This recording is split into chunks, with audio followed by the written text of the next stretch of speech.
Hello and welcome to the Overland Journal podcast. I am your host, Scott Brady, and I'm here with my co-host, Matt Scott. I am alive and well. Yes, and we are here with one of the most accomplished automotive journalists, global traveler, adventurer, and now victor of the Land Rover TReK Challenge for 2021, Brian Dorr. So thanks, Brian, for being on the podcast. For those that are listening, we are going to have a full featured podcast on Brian and his life and his accomplishments that you're going to hear at a later date. But for today, we're going to focus on the Overland Expo and then the TReK Challenge that just happened. I was also fortunate to be able to participate in that event as well. But let's start off by kind of riffing on the Overland Expo. Matt, what was the thing that you were like, this felt really good about this expo? Well, I mean, Overland Expo is an interesting one. We've all been going for a long time. I mean, my first Overland Expo Forever. was 10 years ago. Mm-hmm. And you've been going even longer than that. I mean, you helped start the first one here in Prescott. Overland Expo has changed as the industry has over the years. I mean, one of the things I've always struggled with in the Overland industry is I kind of got into it because I wanted to travel. Like, traveling was the main goal. Vehicles were the tool that allowed it to happen. And I think this year it became really apparent that industry has definitely taken a back step. It is more of a consumer show. I do think that the Overland Expo team does still provide opportunities for training and that kind of stuff, which is admirable. But yeah, they care about it. Yeah, they care about it, but people are there to buy stuff. So that was really, really apparent to me. It's like it had fully jumped the shark this year. It had fully jumped this year to where I'm kind of like, I'm not necessarily, I didn't even, Jonathan Hansen and I waved to each other like 5 times. And we didn't even, like, everybody that's kind of been around the industry is so busy that community is maybe not there for the event. It was work this year. It's a consumer trade show now. So any of us that are in the industry, it's work. It's getting after it. It felt like it. I mean, we recorded 7 podcasts. Yeah. We recorded 2 full Overland Expo daily video. 20-minute video pieces. We had 14 people there. I mean, it was compared to the first Overland Expo, which I kind of left from my garage and drove 10 minutes to the fairgrounds here in Prescott. But there's 30,000 consumers. Yeah, it's insane. That they're trying to give a show. They're claiming showed up. That's their claim number. They sold out on day passes. They told us during one of the podcasts we recorded. And there's maybe 50 kind of old guard industry left that were all at the equipped party. I think it's cool that the equipped party is still going. Yeah, I'm grateful for Paul and for that. Yeah, there wasn't that much new stuff at the show this year, but I guess with the pandemic, it's so hard to get materials. It's so hard to piece things together that... It was about 16-ish new products. Yeah. I went to every vendor, and I got a list, and I'm building some content for a number of websites. Well, I'd love to hear what you thought, Brian, of the new products. One of them that stood out to me, which I'm not a huge fan of the brand name, but Skinny Guy Campers is a different approach. And it's not like it's a bad name. It's just like how do you scale that to a broad audience? What if you're not a skinny guy? Yeah, what happens if he sells if he sells it to somebody who's not a skinny guy? I don't know. This is America. The way it folds out and the cantilever part is rated up to 600 pounds. You don't have to be a skinny guy to enjoy the Skinny Guy camper. And I love the fact that it's cab height. It's a very interesting concept. I'm not suggesting that it's something that would be first on my list, but I like the fact that it was different. It's really cool, but at the center of gravity is really high. It is fairly high. The water, high. The batteries, everything are way higher than you'd normally have. The side entry is an interesting thing because it does, I have one of those truck camper things. I have an AT Summit. And by design, you get in through the tailgate. It's a totally different setup. So just so you guys that out there that haven't seen this before, the Skinny Guy camper is a truck topper type camper, but it's an entire camper system, not just a topper. So it's a whole module. It doesn't utilize the entire truck bed. You can still put a drawer system under it to access through the rear tailgate. and the camper flips open to the back and cantilevers over the back. So the entire top is a tent. There's no hard top to it, and you enter from the side and step into essentially like a basin that is a full camper. So dinette, sink, stove, all that inside. Toilet, shower, all of it. All of it. Crazy. Yeah, so I think it's actually, for some people, it is going to be a winner, because if you have a garage and you're right at your limits of height, or if you go and you work downtown and you're parking in a parking garage, or if you travel in the Pacific Northwest on the trails and they're super tight or whatever, I like the fact that it was different. It was kind of out of the box thinking. What did you find, Brian, that you thought was different, out of the box thinking that maybe surprised you a little bit? And out of the box is tough. I don't know if there was anything that jumped out at me at that. The one thing, I think this industry, a lot of it is improving on what we already have. And that's the thing, right? So evolutionary or micro adjustments up, and somebody kind of takes another idea and goes with it. So the one that I saw that kind of stood out as like a kind of maybe a big leap. I haven't used it yet, so I don't want to make judgment, but the iCamper Disco series. Yeah, it was interesting. So it's just essentially, most of us know about the Scottle. You got to have one as an Overlander, right? You got to have a Scottle. It's a fun communal cook system made basically from a plow disc. So it's not anything new. They've been doing this all over the world for years, but it's a commercialized product here in the U.S. It's well made. Jerry and the Tembo Tusk crew are great people. Yeah, nice folks. They got some cool new accessories for theirs this year with a table and stuff. But the iCamper Disco series is essentially the same thing, but you can also use it like a normal stove with a pot. You can hang it over a fire, use the tripod to do cast iron cooking. It has a threaded insert on the top, so you can use the tripod as a camera tripod. Pretty versatile piece of equipment for what it is. It's $500, so it's not cheap. And I don't think it's going to be very light either. I didn't get a chance to like carry all of it. But I did carry the tripod super light. The tripod is okay. It's pretty stout. It's pretty beefy. And I think it's because of the dimensions of the legs. It looks like square a and 2 inch square. right, Yeah, exactly. But the disc is fairly heavy. So I think, and each piece goes in its own bag, which I thought was kind of interesting. I think if you travel as a family or you travel in a group, it's probably a great choice. For me, just to give me a single burner stove, and it's just a great solution. But you can see why it would work really well in a group or with a family setting. Another thing that I saw that was really cool was Rubicon EP. I'm not familiar with their company in the past, but actually I've covered them before. They make a hitch receiver that holds a rooftop tent vertically and then pivots it down behind the vehicle. So it's not on your roof. It hangs off the rear hitch of the vehicle and then sets up from that.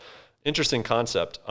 It's been around for a while, yeah. That has, yeah. But their new product is called the Corral, and it's a bike rack for 5 mountain bikes off the back on a tow hitch. Not a new concept, totally been done by a million people, but theirs is like really cool, high-end, intricate metalwork, all aluminum, powder coated. They had like orange brackets that were like kind of 3-dimensional with like triangles cut out. Just really nice, and it nothing touches the rack besides the tires, so you're not going to get any scratches on your $13,000 downhill bike or whatever. But they're $1,800, so it's a pricey bike rack. When you checked it, how about rattling? Did it seem like it was pretty well? Really well. The mechanism that they have, it's got this camming mechanism with a latch that's really, really nice, and I think well thought out. Like that's where it wins probably, is that mechanism for controlling the bikes so they're not swaying all over the place and whatnot. So I think that's why you pay the money to buy that thing. Another thing I saw that I really liked, I did see it at Mountain West in Colorado, is the new Dometic water system. I think that was pretty clever. Yeah. They You know call the guy that designed it. Who Owen killed it on that thing for sure. It, yeah. Yeah, and I did an interview with him, and really thoughtful engineer, and he really spent a lot of time trying to figure out how do people need to interact with water, and it comes in at 11 liters. You can kind of overfill it a little bit, slightly higher than that. A big fill port that can also be a cleaning port, so you can actually fit a hand down in there and clean out the inside.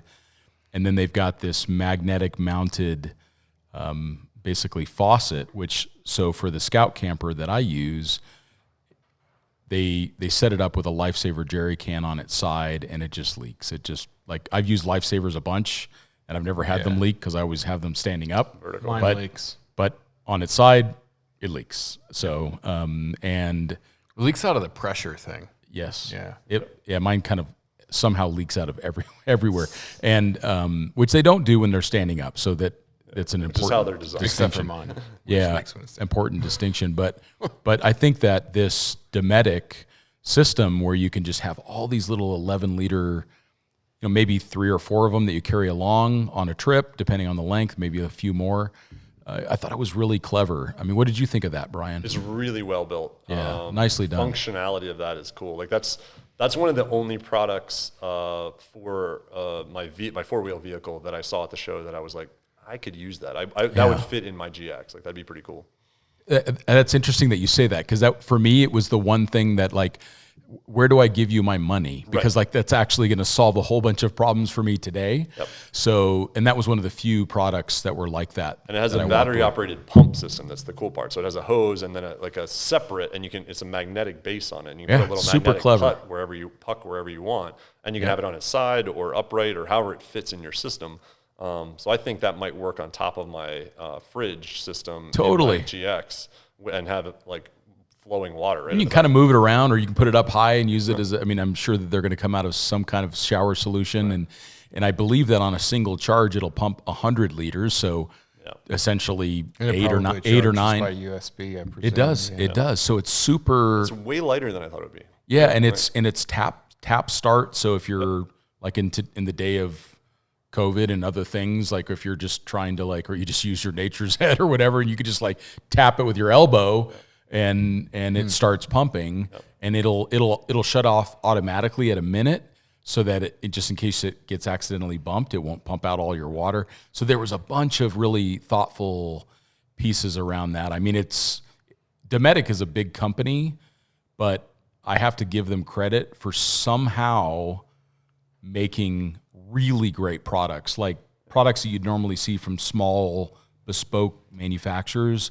Like their new fridges, their new CFX line of fridges are, well, I mean, I can drop this because it's coming out in Overland Journal, but it won our Overland Journal test. First time it's ever been. Country mile. Yeah, and it's the first time a National Luna hasn't won. Yep. So really good product. So congrats to Dometic on that, for sure. I thought that the AT Overland TReK camper was pretty cool. Yep. It's nice to see. I'm a big fan of hard-sided campers. They have a lot of advantages for 4-season travel, for, just sleeping comfort, for a lot of reasons. Mario did a great job. And, my favorite thing was how the drawer, the drawers where you store your clothes pull out to become a larger bed surface. That was very clever. I thought that the sides, the angled sides, were a little bit weird at first, until Brian, you and I were talking about it last night, and then I realized, you said, well, the footprint of where you stand, where the cabinets aren't, means that you don't have to have the height there, and you get the additional aerodynamics. So I just crawled around the camper all morning doing a photo shoot on that truck and camper, and it was interesting because I literally was up in the corners and stuff, crawling around trying to get interior shots of the camper. Yeah. And yes, those sidewalls get in your way when you're doing weird stuff like that, but functionally standing in the middle, or the way you should sleep, totally not an issue. Yeah. Like you would think it would be, but it's even sitting in the dinette. I'm tall. I got a huge torso. No issues whatsoever. Yeah, super nice. And it makes it very strong. It makes it extremely strong structure, which means that they can use lighter materials. And then it also has we all deal with it when you're on the trails. Trails are not level. Yep. So trails that are at an angle, or trees that are at an angle, you've gained all of that additional clearance. The crap out of my earth roamer. Same with the Scout. It's a straight up and down side. And yeah, that I like. The only thing I didn't care for is just the rhino-lined exterior. They've got to do something about that. I mean, I'm not trying to. It's an amazing product. It's just that does not. Some people do like that. It works and it's appropriate, but it just makes it feel cheap. Right? It makes it feel it's like not, but it's. It makes it feel homegrown. It's a real high quality product, but. It also adds quite a bit of weight. So I know that they're fairly light spray-on products, but they do add a lot of weight, or maybe it's even not a lot of weight. They add weight. They add weight because you got to look at the alternative to it, right? So the weight versus something that's as strong that can protect the exterior of the camper would probably be heavier, honestly. than maybe. that spray on. Fair point. Like for the durability and impact protection and sticks and everything else, like aren't going to puncture that. Like you could have the hailstorm like you guys had here in Prescott that destroyed buildings and cars and It's everything else. destroyed our buildings. Yeah. Our buildings and my 911. And your 911 and the hood of the Gladiator. And Although all of it. when that they thing were probably did fine. when Dave Souza from TReK, who's the designer of the camper, the structure of the camper, when he was in the middle of doing that, he brought me over and held one of the panels, and he handed me a giant crescent wrench. He said, "Hit it as hard as you want." And I mean, I wailed on this thing, and it didn't even leave a mark. So the panels themselves are very strong. And yeah, I know that there are some proprietary components that are done in the assembly of the panels that maybe they're trying to cover up with the lining, but just cover up those parts and then make the other parts, I think having a gloss finish. Yeah, I mean, like looks more elegant, looking at looks like more high end. my Gladiator camper, that's the AT Summit. One of the best features about that is it looks integrated and it looks premium because It looks premium, it's paint yeah. matched. Yep.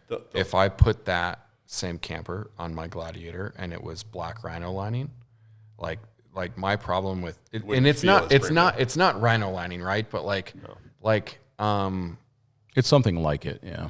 like Spray on bed liner, when I right? see people who like bed line their trucks, I generally don't associate them with premium products. Right.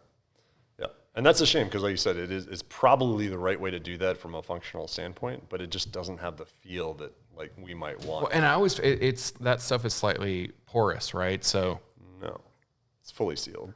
well, no, like there's little nooks and crannies to it, There's right? texture Like, to it, yes. There's texture to it. Like on the Earth Roamer, it has bed liner or whatever on the bottom half. I can never get that clean. Right. It is such a pain to get clean. Yep. And since they also do it on the inside, like you can't power wash the inside. No. But we're getting into semantics here. I mean, the camper itself is it's just really fantastic we always looking. we always try to give both sides of the coin, and I think that's our duty as journalists to do that. So the TReK camper was great in all ways, and I don't mind. I do mind, but I don't mind that. That's not like a stumbling block for me to buy it. Stopper. The only thing for me as an adventure sport person is there's no ability to put a roof rack on it. So that's the dead stop for me. But I did talk to Mario about that, and the answer is, especially with someone like myself that has a third member to the family now, you buy the 4-door, and then the cab sticks out farther than the overhang, and you just put a rack on the front of the cab, and then you're good. So there is a way around that. Yeah, and on the camper front too, I got to check out the new V2 of the GFC camper. I know they've been out for a little bit, but this, none of us have been able to go to shows or really see stuff in person.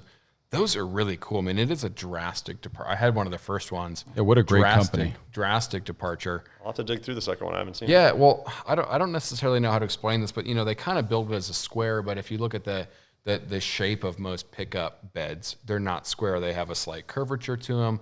But there's a lot of thoughtful design features where, like, the camper will be completely flat and it'll go down to the bed, but then it will follow that radius with a separate panel that comes out for better sealing. They're using a better hinge on their panels. I was, love Graham, but was never really a huge fan of that rubber seal they used. No. There were theoretical advantages to it, but water didn't drip down and stuff. But it felt like a super premium product that was really, really well engineered. There's a lot of CNC components, and it was. It's always had the good shiny look. Let's be honest. But this takes it to another level.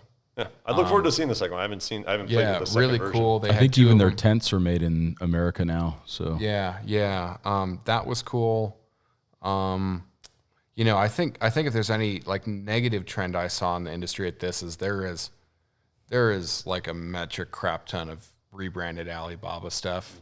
I always have to like remind the consumer that you are paying $2,200 for a $300 tent that somebody didn't even manufacture. There are entire brands now that shall remain nameless, but we're next to AEV that specialize in just we're just going to order this stuff. It's nothing that they've engineered, nothing that they've manufactured.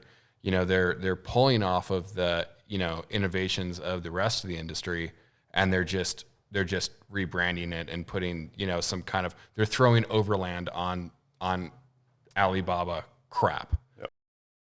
Let's get back to some really cool stuff we saw there that people are innovating, right? One, we're all motorcycle guys as well. So one thing I thought that was really cool was Moscow Moto had a new Woodsman pant. It's so cool. It's their second generation of it, I believe. Yeah, it was so but the first gen sold amazing. So they have an in boot and an over boot. I'm an over boot guy. It's just, I don't know, in boot seems a little weird to me, but they're not inexpensive. They're $300 and $350 depending on over or under boot.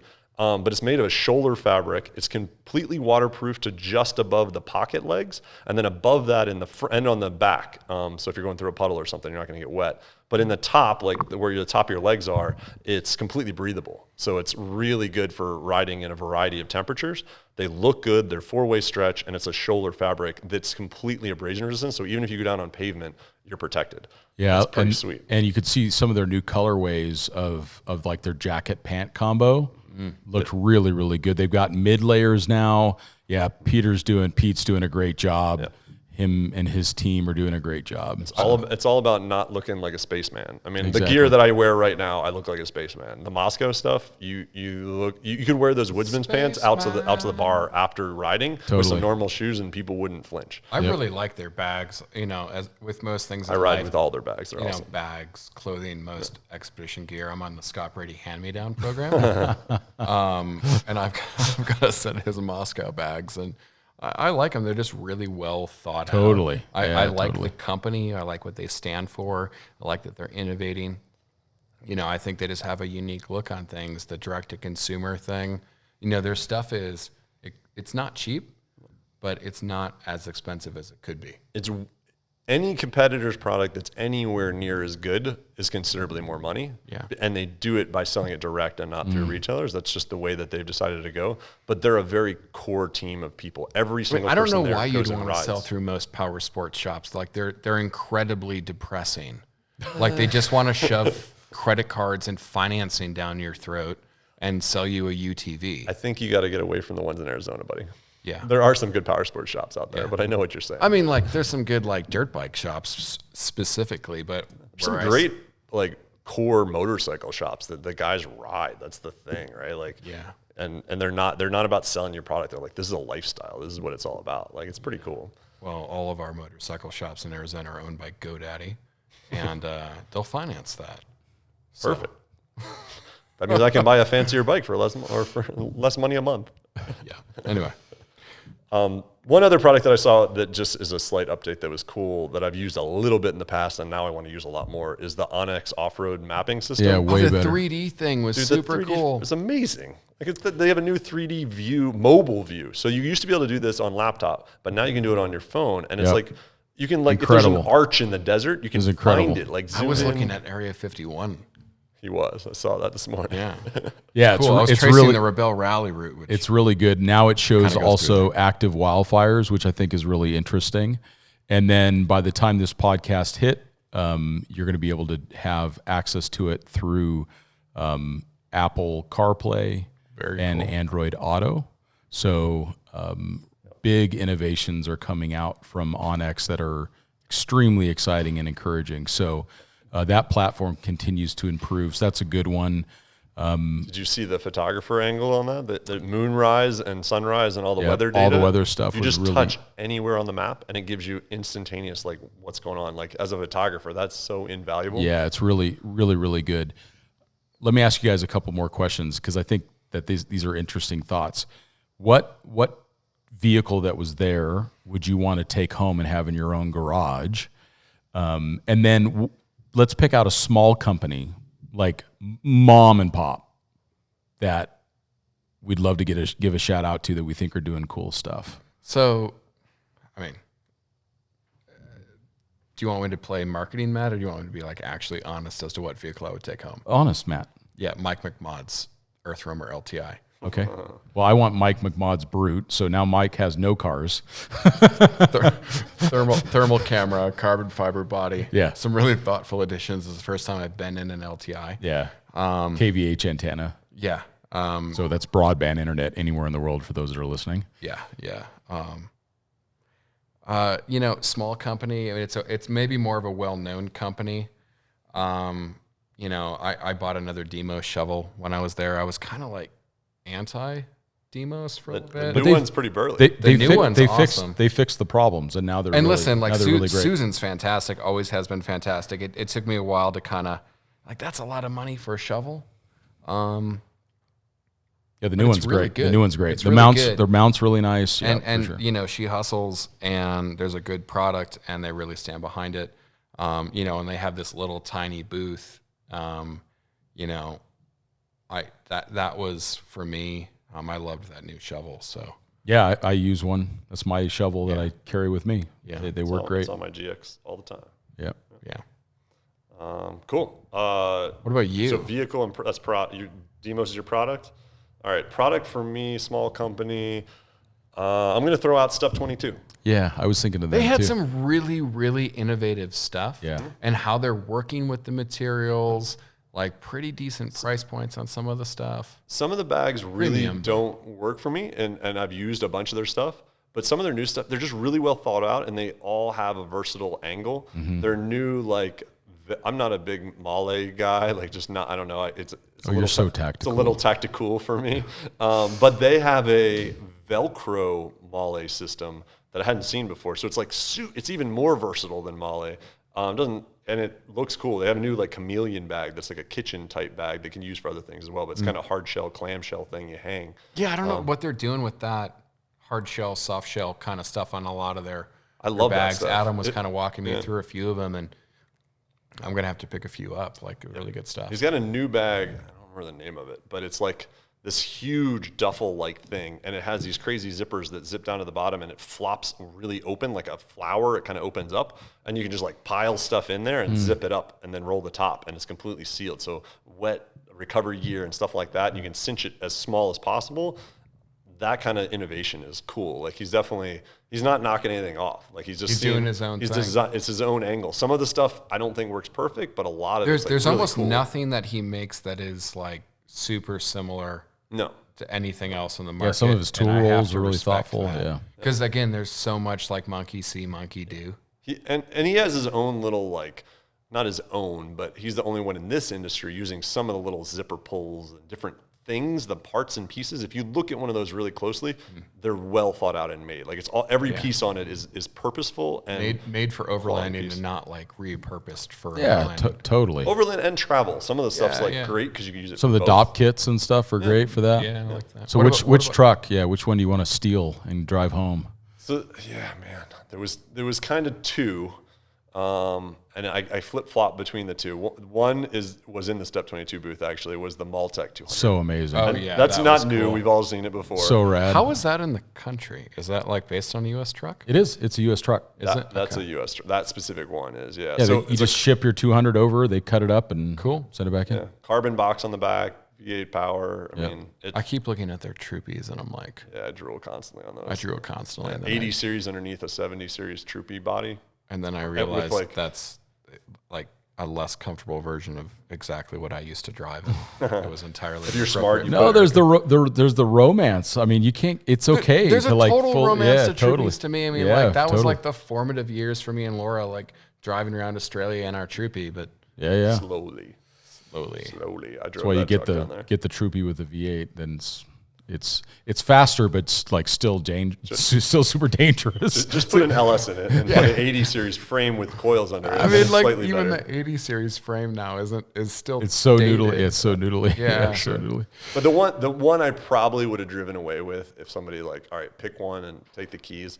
For my wife and my young kid and being able to put like gear on it, kayaks and stuff, is the new Terra Nova camper from Earth. Looks Rock really Cruiser. good. Yeah. It's a one-ton truck with a full-featured quality system pop top camper that has tons of sleeping area easily for a family of 3 or 4, and there's enough room in there to like move around and do stuff. And every that's the system's one just to well drive thought out. around the world Yeah, because you'd be comfortable in the cab. You'd have plenty of room. and it has a pass-through. It has a I'm a pass-through pass-through with person. a pop-up. Yep. I mean, to me, it's like an evolution of the bread van one, The Fuso based the one. Fuso one. Like love everything that Earth Cruiser's done. Yeah. I'm never going to want to drive a bread van around the world. Like, I don't care if you put an LS in it and Form lockers. factor's cool, but Like, it's super practical, but I'm not a super practical person. You know, like, fact.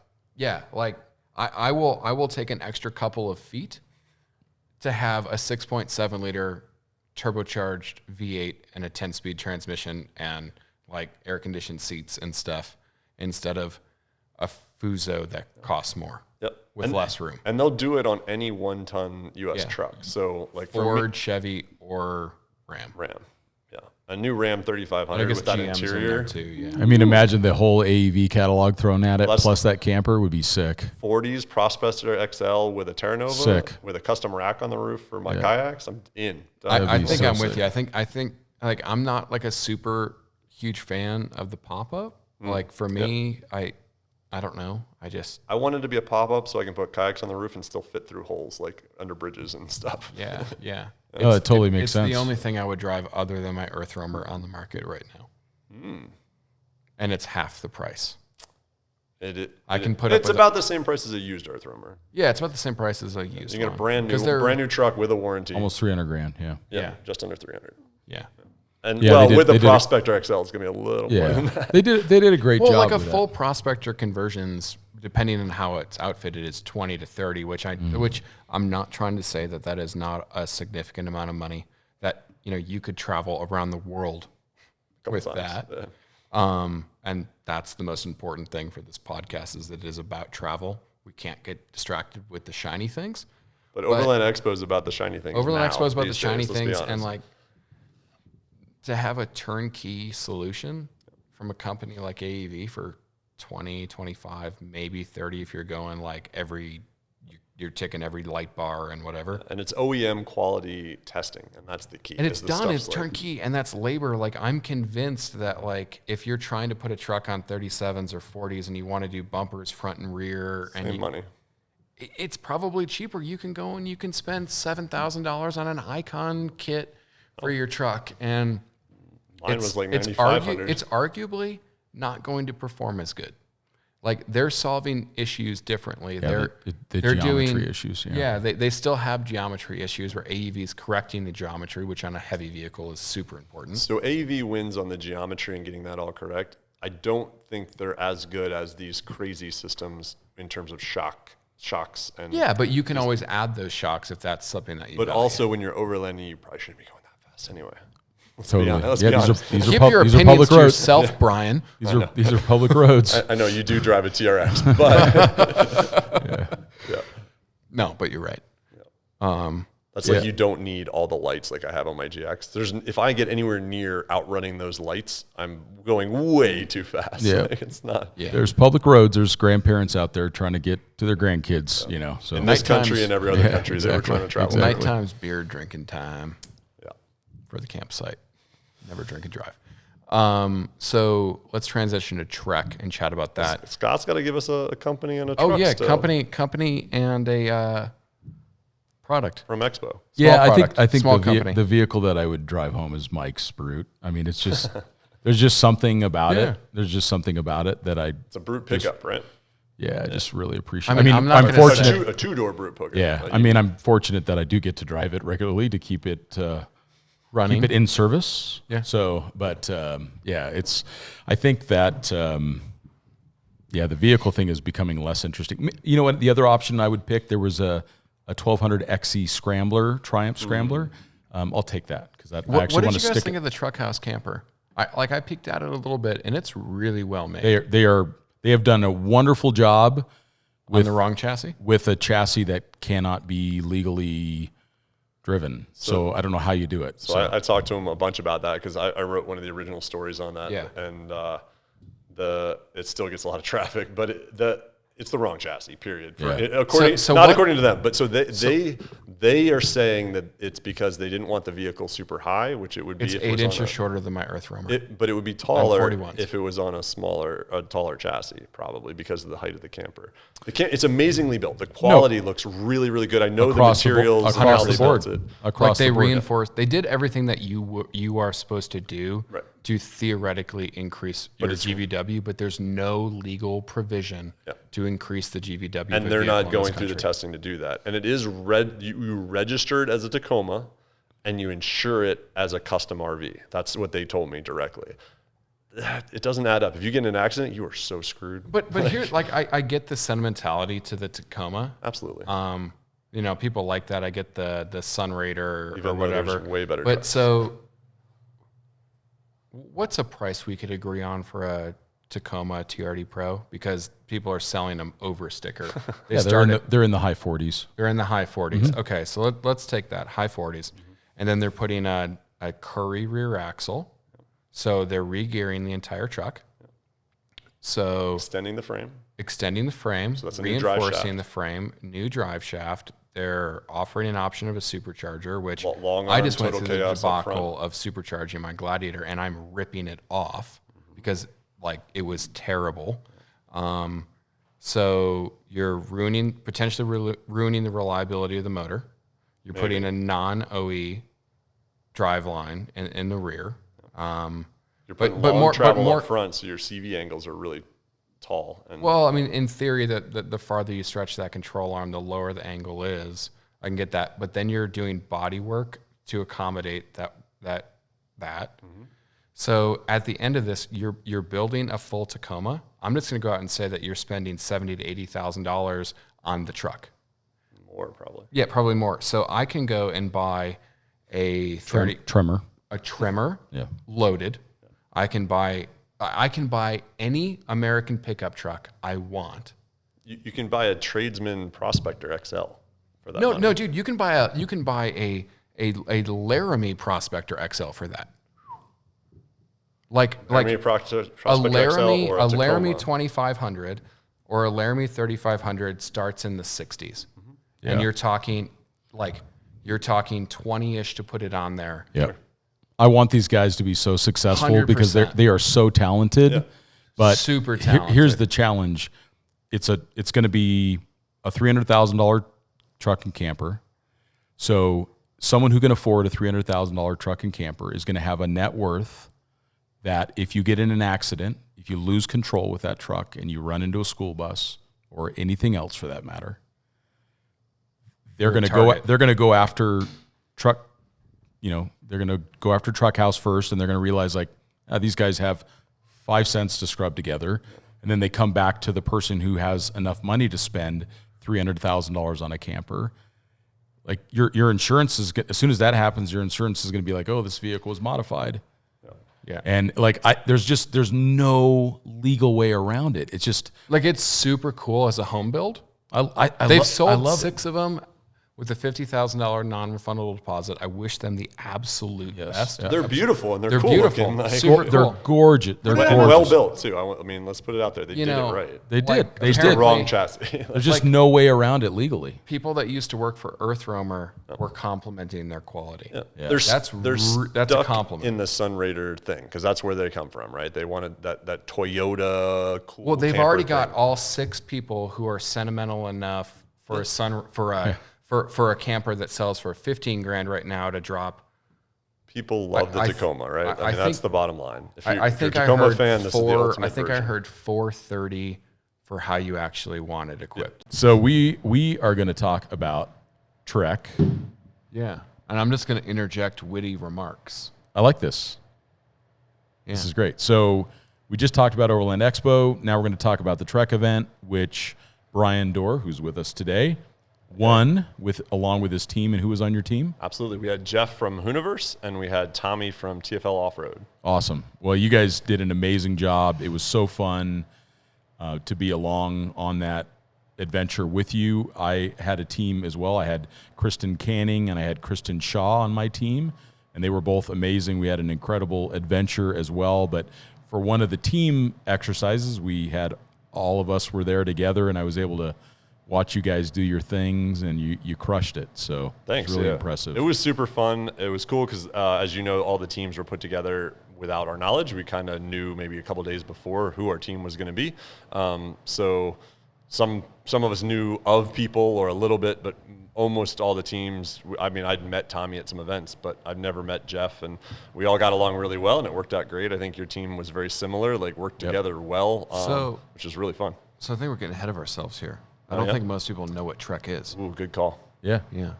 Unless you're like you're Land Rover. You're our resident TReK You guys historian. did it. So Yeah, I mean, you drove a TReK truck for years. We only drove it for a day. So Yeah.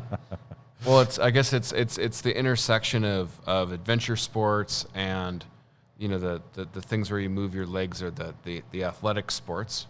human powered adventures. Human powered things without engines, and 4-wheel driving and 4-wheel drive tasks and technical driving.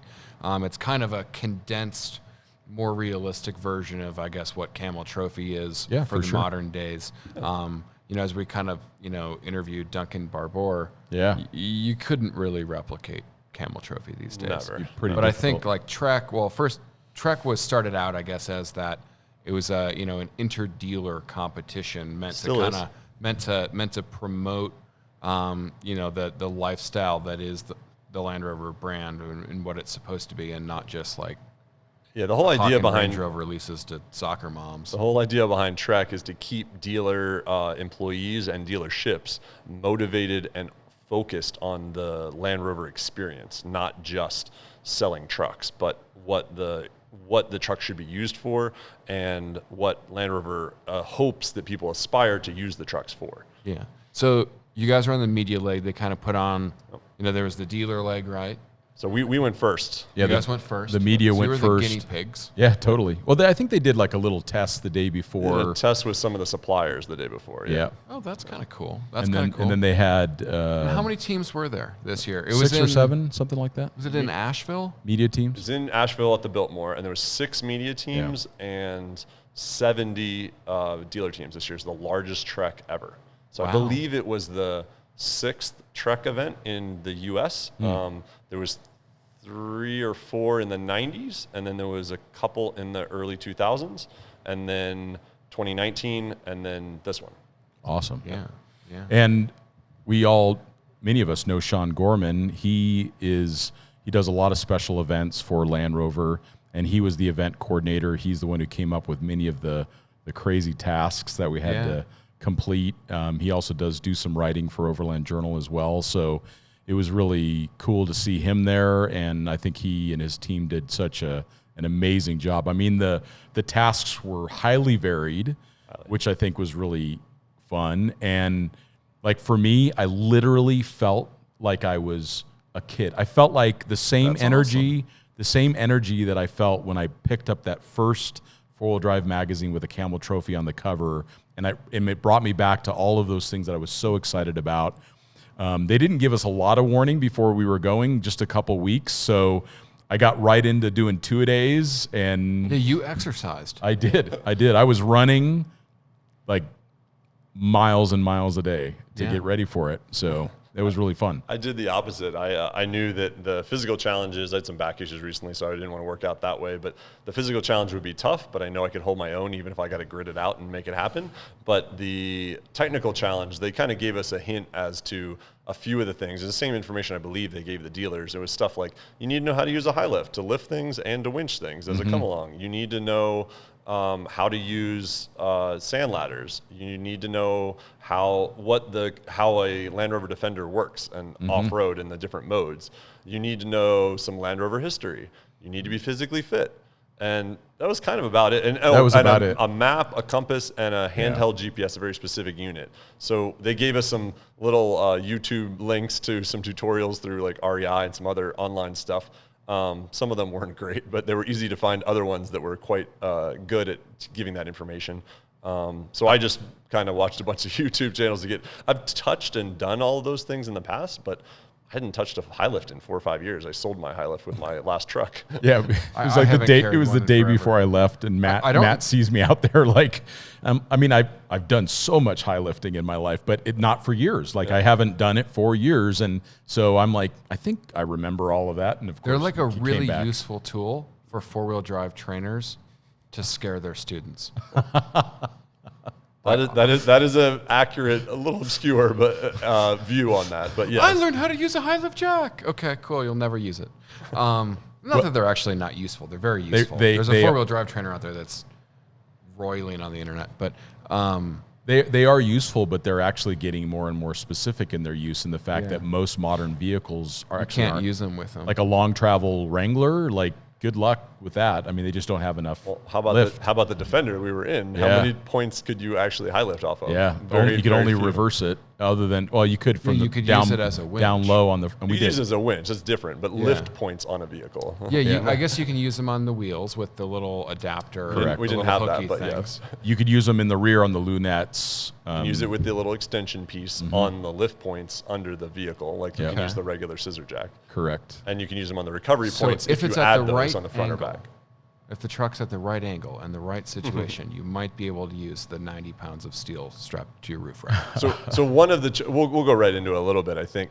Well, before we'll get ahead of ourselves on that. What TReK is itself is you get a map, and there was 16 different stations on the map, and the map is very loose in its accuracy. But there were GPS coordinates for each of these numbered things, and they each had a name. So one was named like Rat Trap, and there's different things like that. You have no clue what they are. You can guess, but you don't really know what they are, and they have a point value. And the idea is you have X amount of hours. You have to be back by a certain time. For us, I think it was 3:30. You had to be back, and any minute over that time, you lost 3 points. I think it was even 1:30, wasn't it? Maybe it was 1:30. It was a specific time Yeah, in it the was either afternoon. I'm 1:30 brain or dead right now. 3:30, Yeah. But you lost three points every minute you were back, which is real. That's a lot. It's a lot. It would hurt a lot to come back late. Yeah. I think everybody made it back just. It looked like it. Yeah. We were like 12 minutes early just in case. But you go around, and the idea is you get this map with this information on it, and no more information than that the night before you head out on the trail. And you really don't know. You know there's a start time, you know there's an end time, and you have this map, and you're trying to get the most amount of points possible in that. All the challenges are your single team has to go in and accomplish it, or there were 2 challenges where multiple teams work together to complete it. Yep. But the deal is, if anybody's in the challenge when you get there, you either have to wait far enough away where you can't see what they're doing, or you move on to a different one and hope that it's not busy and find it. But they're really spread out all over the Biltmore. They were. There's some decent travel times between each one. Yep. So it really mattered as to how you strategize to make all that happen. So that's the basic outline of what TReK is as a competition and the challenge ahead of you. But noted on the high lift, I want to get into that a little bit. One of the challenges, I think we were only one of 2 or 3 teams that did it, is changing the tire. And you had to change the tire, roll it, or take the tire off, roll it all the way around the vehicle, and then put it back on, and then everybody get in the car and buckle up, and have all the tools put back away. And that's when the time stopped, and it was a timed event. And I think all the other teams used the high lift. We dove in the back, grabbed the. use the It was bottle on. jack. It was Grab the a factory flat bottle field. jack. It wasn't a bottle, it was a scissor jack Yeah, that comes scissor with jack, it. sure. But it's a factor. It was in a flat field that they made us do this in. Super So simple. we looked at it for 2 seconds and we're like, okay, scissor jack now, and we used it as a team. And they it was gave us like- the base plate to put it on too. we put it on the ARB jack base Yeah. plate. So apparently one of the other teams we found out later didn't put it on the base plate. Sure. But that raises it up a couple inches, so you're faster that way. No doubt. And it's way more stable and doesn't push into the soft ground because it's Exactly. wet, soggy ground. Yeah, So yeah, exactly. we crushed that. I think we beat everybody by a couple minutes on that one. Yeah, sure. But again, it's just the biggest thing about TReK and any of these type of competitions is using your head and thinking critically, and then enacting and executing well. But a lot of the time, there's little tricks that you can do that are well within the rules to do that. I mean, Scott, you might want to talk about like what we did in the challenge that we worked together on. That was kind of a little trick that apparently nobody else has done yet or hadn't done. Remember what I was playing with the rope line? Oh yeah, yeah. So we were, and this was really bright on Brian's part. You had to get this. This tire was in a channel, and it needed to line up with 3 different levels of difficulty on an overhead beam. And so it was like winching in. Each vehicle had a winch.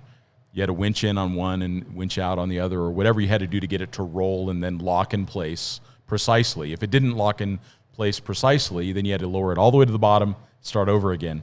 But Brian figured out that if you just grab the winch line and you pull on it, you could get the tire to kind of wiggle a little bit, just that skosh that you need it to. Do a vector pull on the winch line. It was synthetic winch line. You used gloves. There was not much tension on it at all. So it's not no weight on it. Yeah, right. No weight on it. For me, it was straight up from kayaking. So when you do Z-drags and different recoveries with ropes and pulleys and things in a kayak, by grabbing the middle of the line, you're doing a vector pull and you're doubling your pull. Sure. So, and you have great control over it. And that was what we needed. Instead of doing a winch, which had a delay because it was on a remote, a wireless remote. So it had a delay. When you hit it, it would still spool a couple turns between when you let off the button. So it was just a fun way to like get it wiggle. Perfect. And we our two teams worked together perfectly. Yeah, we met there at a really good time, right towards the end of the competition, and we got maximum points and beat everybody on that one, which was great. Yeah. I mean, they were all super fun, like building the bridge. The bridge was cool. It was a puzzle. Yeah. And bridge, it was a bridge puzzle. Really wet, heavy oak beams. Yeah. So it was a workout. Yeah, many of the challenges were very physical.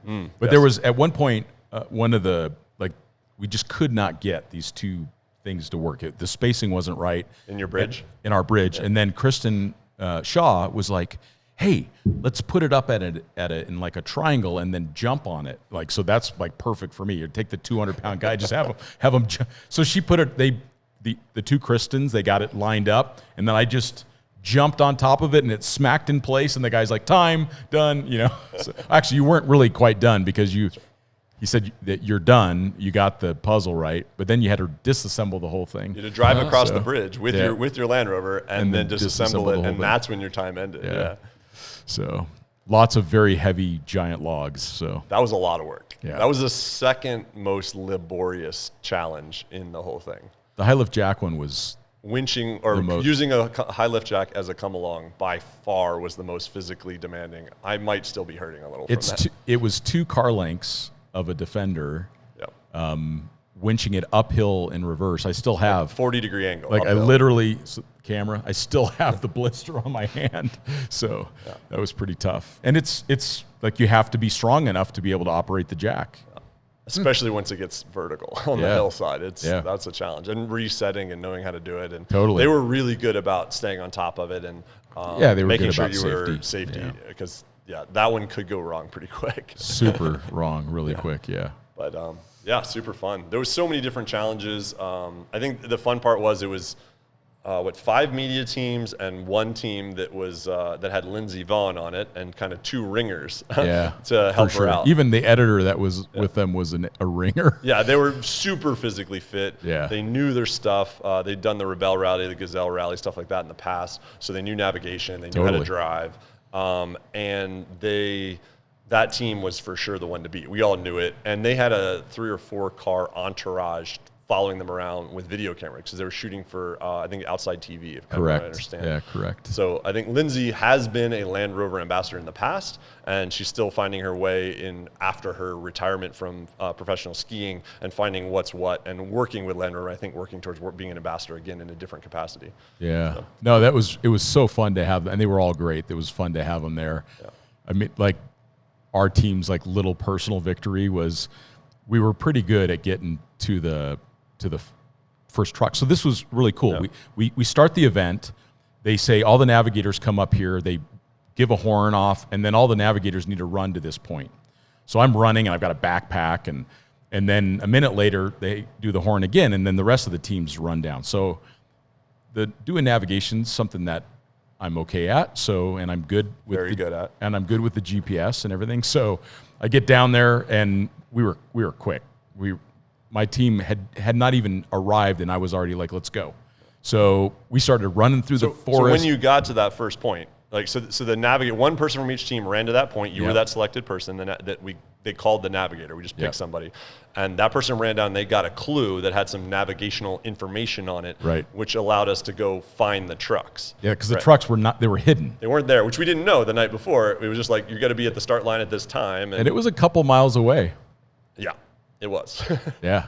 So go ahead, you finish the. Yeah, so we you start took run. off. We just start running, and it was interesting because on my team, I can understand it. They're saying, well, it's faster to go this one direction. I said, but we don't know what's there. How dense is the forest? Are there going to be fences or whatever? I said, so let's stay on any traveled track that heads us in the right direction, and that saved us a ton of time.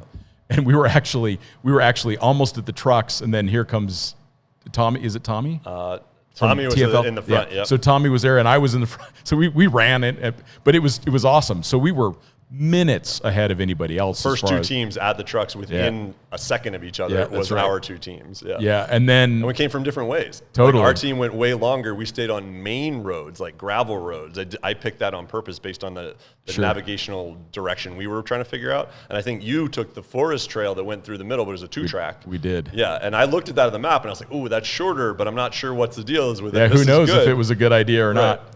And then you were still on foot. At yeah, this we, yeah. we were running with full Yeah. with us. We were all had like full backpacks full of camera gear Yeah, and stuff. So that was totally. the worst part of it. Yeah, I had like a giant backpack I'm running with.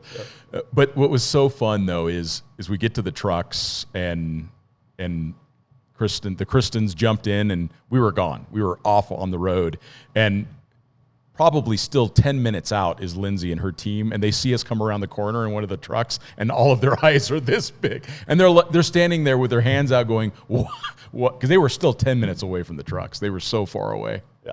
But Yeah. then they crushed it after that. They did Really well on all of the challenges. I took a photo of the final numbers at the end, like the score sheet, and after they announced all the winners and stuff. And they beat us at 1 or 2 challenges. One handily. I forget what the deal was, but they beat us a lot. Was it skiing? They definitely would have beaten us at skiing if that was an option. It was chilly that morning, but no, it got quite warm there. It was no Was snow. it skiing on grass? That would have been fun. They have grass. That was the have one grass there. disappointment I think with TReK for me was that there wasn't a lot of that physical stuff. Apparently they had some issue sourcing the kayaks or bikes or something. Yeah. So there was running, but there was no kayaking or biking, which is usually a part of the TReK competition. I think that would have been helpful. I was looking forward to that. Me too. Yeah, And I think you could have won more if there was kayaks, Brian. probably. the other thing that's interesting too is they have like this honor system about you can't go over 20 miles an hour. And I said, look, this is an exciting thing for me. I've never been able to do TReK. I may never be able to do it again. I want to finish this thing and never have any regrets. So we just held a hard and fast rule on 20 miles an hour, and we could see other teams doing double that, which is too bad. Yeah. It's just really too bad. So, but that's how things go. Brian looks guiltily. I don't think we got over 26. We did 22 to 26 mile an that's hour fair. most That's of the places, fair. and That's fair But enough. all the places where you were protecting the grapes and stuff. There's vineyards Yeah. there, and you don't want dust on the grapes. So we do 10 mile an hour through those sections. Yeah, Like for we were sure. really, really careful about it, but we did not hold steady at the Save 20 the mile. grapes. It was well under Matt 30 needs for sure. them. Yes. Matt needs his rosé. His grapes. rosé. I don't think they had rosé there. but Probably they did have not. good wine at the Biltmore. Actually, I was impressed. It was I such had a one of those. beautiful property. Yeah.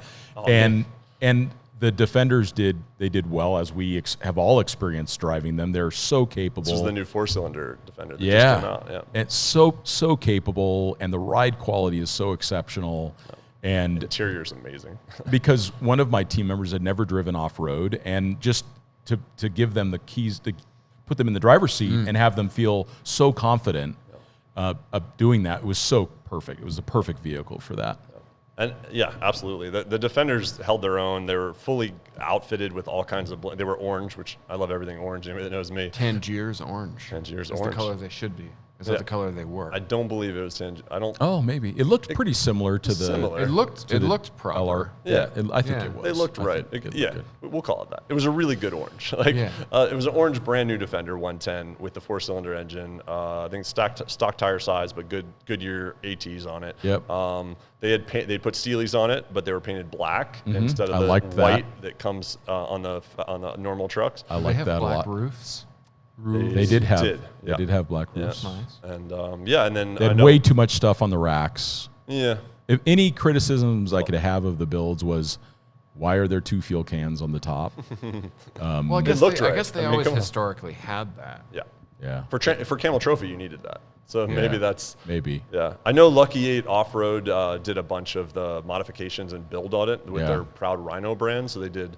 They built sliders, but they were not on our trucks, which I was surprised by. That was the one thing that I thought they could have used for some of the stuff, but we didn't really need it on most of our challenges. But they had a hidden winch up front, worn winch, Factor 55. That was nice. The Pro Hook, and then they had the Land Rover roof rack with 2 jerry cans, a spare tire. So the vehicles had 2 spares, one underneath and one on the roof. They had one on the back door. Oh, sorry, you're right. Back door and the roof. Oh, yeah, because they're back door spares. Yep. Yeah. And then they had a high lift on the roof and a shovel on the roof. Mm-hmm. And that was all that was on the, and then a set of TReK Pros on the roof on a mount for them. And they had 2 recovery points on the back. We had the dog cage in it from Land Rover, which they hung a bunch of the soft shackles and first aid kit and fire extinguisher and a number of those things in the back. They had the factory air compressor built in. They did. And that was wrapped in a TReK logo and like orange cool. print, which is really neat. That's fun. Touch, actually. I thought the dash plaque was cool too. Yeah, so the plaques on these are really, so there's only 70 of these that are ever going to be built. Each dealership that enters the competition orders one for their dealership. They get them fully outfitted with all this stuff, and they pay for all that. And they get to keep that at the end of the competition. So they compete in their truck. We got to borrow some trucks from a number of the dealers before they used them. Right. And then then the dealers either keep them or sell them off as special limited editions. But each one had a number of plaques that were numbered. So it was 1 through 70. There's 70 trucks. And there was a plaque under the hood. There was a plaque. Oh, I didn't see that one. Yeah, there's a numbered plaque. I was distracted trying to get the breakfast burrito out from under the breakfast sandwich. They told us burrito. The sandwiches were quite good, but it was not a burrito as promised. They were nice and hot. So when you got to your first time that you had to wait for an event, you popped the hood and grabbed the food out. Got a breakfast sandwich. Awesome. That was good. Super, it was good fuel. It was perfect. It just added to the fun of it, I thought. So. 100%. Yeah, and so they had a classic-looking Defender badge on the rear tailgate, and that was numbered. And then under the hood, around the gear selector on the dashboard, and there was a hologram that was not numbered, I don't think, but it was a TReK limited edition hologram in each of the B pillars. When you open both doors, you could find it.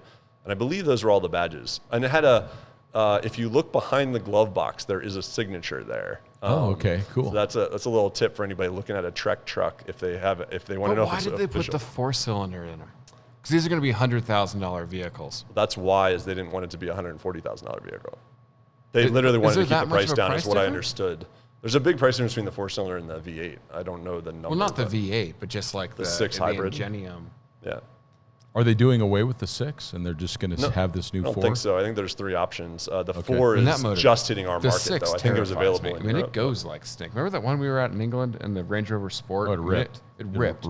But an electrically supercharged, turbocharged hybrid Land Rover engine keeps me up at night. There's a lot of tech in that is a little frightening. Yeah. That's why they're 4 cylinders, I guess. That's why a lot of the owners either lease them or pay cash for them and then trade them in after a couple of years. The 4-cylinder had plenty of power. I thought it was fine. I had no problem with that. Because it's Turbo 4, right? It is, yeah. It had an interesting power cutoff computer thing in low range when I tried to give it power, and I replicated it a number of times in a number of situations, and I couldn't figure out how to get it not to do it. I don't know if that's just the 4-cylinder or what the deal was, but in 4 low, trying to do 20 mile an hour down a 2-track. Were you in rock mode? Possibly at times. Yeah, the rock mode will do that. And it holds the gear for too long. Yeah. If you're in the rock, if you're in the rocks, the power, it was like traction controlled, killing the power. Exactly. So we found that mud mode was a little better.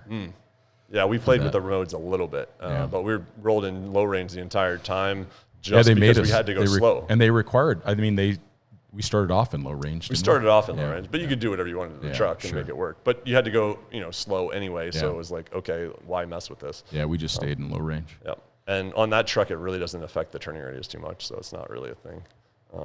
Yeah, but the trucks were great. They handled well. I don't think anybody had a problem. Nobody had an actual flat It didn't or any issues. It didn't seem like it. No. There wasn't any super extreme off-roading. There was definitely one challenge that we didn't get to do that looked really fun. Did you get to do the one where you put like they hang a little tag from your bumper or your tire? And yeah, you that go one near was a the tree? most challenging. That looked driving. awesome, and we just didn't get to that one. There's no way to get to every challenge in the time allotted, so you really got to be choosy about what you do and try to optimize your points. But yeah, so what happened with that one? Because that one looked awesome. I heard it was kind of things.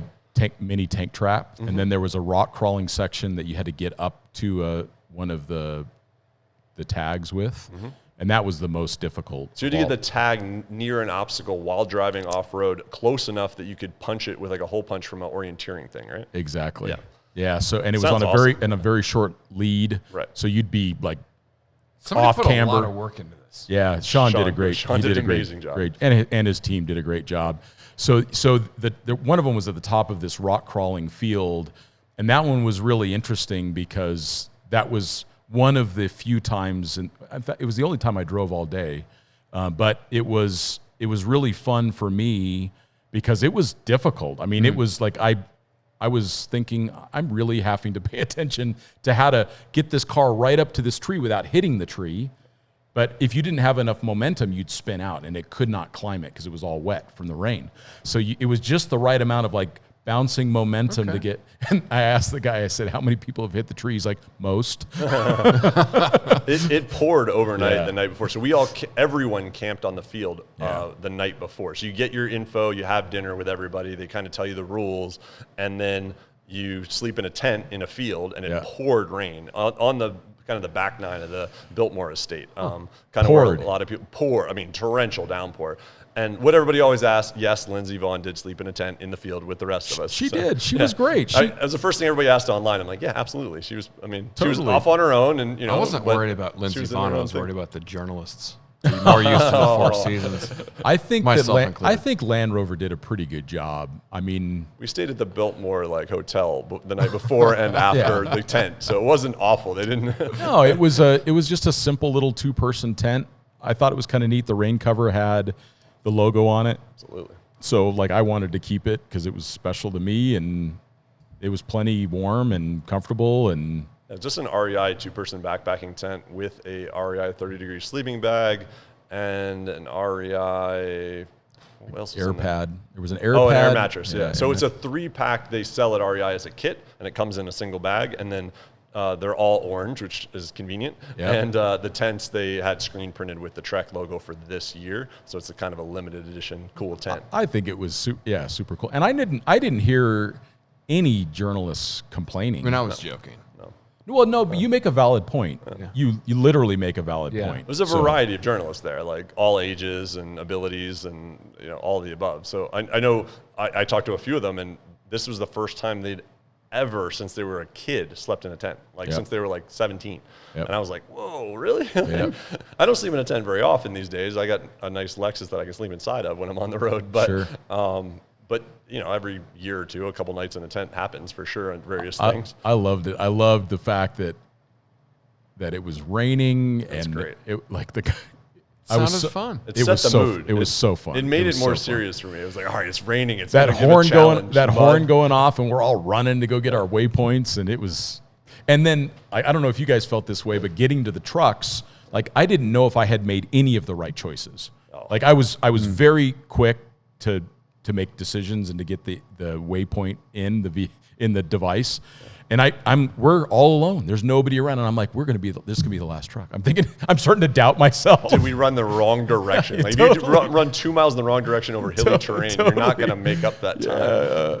It was great though. It was super fun. Yeah. Super fun. We second guessed ourselves like 3 times on that nav to the first truck. That was not as easy as it should have been. The information they gave us was not clean navigational information. We'll just leave it at that. But, Yeah. Well, and even one of the events, they had the waypoint completely wrong on the, and I told Sean, I'm like, hey Sean, you might want to fix this for the next one. It's totally wrong. Yeah. So Yeah, no, it was great. I loved it. Just a variety of everything. It was great. Yeah, it was great. And there was stuff that beat us too. Like we talked about a few that we did really well at. Yeah. But the reality is, like, we did one called Rat Trap. And what that involves is this like octagon that you drive into with the truck, and it's really small, like 1 1/4 the length of the vehicle essentially. And you have to drive in forward and you have to drive out forward. And you have to get this thing turned around within this little thing without touching vertical poles on the octagon that are covered in pool noodles, like these poles. Sure. I won't say impossible, but we failed, like full on failed. I did it first as a driver, and there is a trick to it. I don't even want to give it away, but it's really hard. And I'm not even sure the trick that I found out later afterwards would have helped us any. Like, that's how hard it was. It seems really simple, like just turn a car around in a box or in an octagon thing. Every time we would end up in a corner, like right next to the post without touching any, but get right up to it and no way to exit except going back the exact same way we were. And we'd end up right back in the middle facing the wrong direction. It was the most frustrating thing I've ever done. So those situations, you also have to cut your losses. Our team were like, we spent a ton of time trying to get me through it because I was a driver, and you had to get all 3 drivers to do this. Oh, so wow. It was like, oh man, this is going to take ages. And you only have an hour max to do any of the competitions. That's right. So we basically gave up. We took 3 penalties on me to get me out of the thing, got out, drove out, and then each person drove in and out, just forward and back, and then we took off. So we're like, we did it, we tried, and hopefully got max. We're like, I don't know if anybody else is going to complete it, but at least we tried. And we found out later, nobody else had made it to that one. It was one of the furthest away from all the other big point ones. Sure. And nobody had actually gone there. So we got max points, even though we completely failed. Well, so that's part of strategy. Strategy was huge. Yeah, that's awesome. Yeah, one of the ones they had was you had to tow a vehicle trailer, and it was very tight. And just like You just have to back a trailer up and run. yeah, you had to go. Yeah, it was off road. You had to go around a loop this way, and then back it up into a spot, and then go forward, and then go around the other way in the loop. It was very, but it's not a circle. It's not very clean. tight. It had these kinks in it. Yeah, it was very tight. It was a wide car trailer, empty car trailer, but like a wide aluminum double axle trailer off road. But this is how clever they are. This is what made it so fun. Is you go in, you have to hook up the defender to the trailer. Yeah. The trailer is too low. How do you solve that with a defender? Air suspension. Exactly, but nobody knew that. So like as I'm backing up Kristen, I'm like, because you had to have 2 drivers do the same thing. So Kristen Shaw was one, and I was the other driver for that. And I said, back up, lower the air suspension, and the guy was like, oh, you figured that out quick. But he said some people just couldn't. So then they're trying to lift it themselves, like as a team, and it's too heavy. But or they would use the high lift jack to try to get it higher. Really? Yeah, but just they didn't know. What a waste of time. Oh but they didn't know. Yeah, well, that's the key. The air is suspension. Part of this competition, because it is for dealers, it's all about knowing the trucks. That's a big part of it. They even told us beforehand. You really got to know how the modes work, what's what, the air ride, how to make the truck work the way you need it to work. And the night before, they did give us a little refresher on like what was in the vehicle. They let us ask questions, and they would answer anything about it with the buttons. They had one vehicle there at camp in the rain, and they showed us how to use the winch and the remote control for it and everything else, because a number of people hadn't used that setup on that rig. So it was super fun. All of it was just like I was so stoked the whole day. Yeah. I mean, we had such a great time. I could not have asked for a better team. We laughed, and we never raised our voices, and we did our very best, and we had just an awesome time doing it. So, yeah, I don't know how that happened. Like on our team was the same. It was like we all clicked, we all worked together really well. We hadn't really known each other at all, and it just flowed all day long. We never really had a Tommy conflict. and Jeff are just awesome people. They're awesome people. I'm so stoked to have them, as new friends. Like it was just amazing. I really like. So I don't know Jeff well, but Tommy I know well, and he's always been great to deal with. So. Absolutely. Yeah, it was the teamwork was a huge part of it. Like, there's no way to win that without good teamwork. It's impossible. Like, and that's always been the motto of Land Rover and especially Camel Trophy. Like, winning Camel Trophy is a big deal, right? But winning the Team Spirit Award is what goes down in the record books as really the important thing to win at Camel Trophy back in the day. So that's kind of, I know I brought that concept with me into this event. Is like, even if we don't win, I'm going to try to win. I'm a competitor. Like, I'm going to go out there, but I don't know my teammates. I don't really know what's going on. Like, I'm going to show up and I'm just going to give it whatever I can, but I'm going to go with a smile and with helping other teams and doing whatever we can to do it the right way. Like you said, keeping the speeds down and that kind of thing. that you could kind of cut those corners if you were like being overly competitive and didn't care about those rules. So yeah, I remember I got the invite, and I get this like butterfly in my stomach, and I'm sitting there and I'm thinking like, oh no, I can't do it. I said I got to ask Matt first, because like it was very gracious. Like of you. Matt. I mean, that was my thing. Like if someone said, G4, hey, yeah. can you we're doing the Camel Trophy again, I would be like, burn Overland International down, I'm going. Like, but it was TReK, and like that, like you drove, that was your company car when you worked here, is like the TReK. You know, it was super cool to disco get too. So to be 21 and have a 2003 disco with, I think it had 900 miles on no it. miles on it when we got it. So Matt's Disco, the TReK edition that they had here at Overland International for a couple of years, back in the early I put the 2010, lift on it 2011. in that bay over there. It still had the OJ stickers on it and stuff. Yep. They had it at the event. It was at the It event, was at the event, and they had some photos with it right next to a brand new Defender. which was really cool. Pretty slick, yeah. Yeah, so I go up to Matt and I'm like, Matt, I got an invite to TReK. You got to go. I'm like, you got to do it. You've always wanted to do it, and you're looking at the dates, and you're like, I can't do it. I'll only be back from my honeymoon for one day. I was so jet lagged. Yeah. I mean, I was in Africa for 2 weeks. Yeah. Well, you drank little bit. 8 gallons of rosé, so like you weren't Nine, ready to but run. Yeah, you weren't ready to run. Thanks for being nice. Yeah, yeah. Running.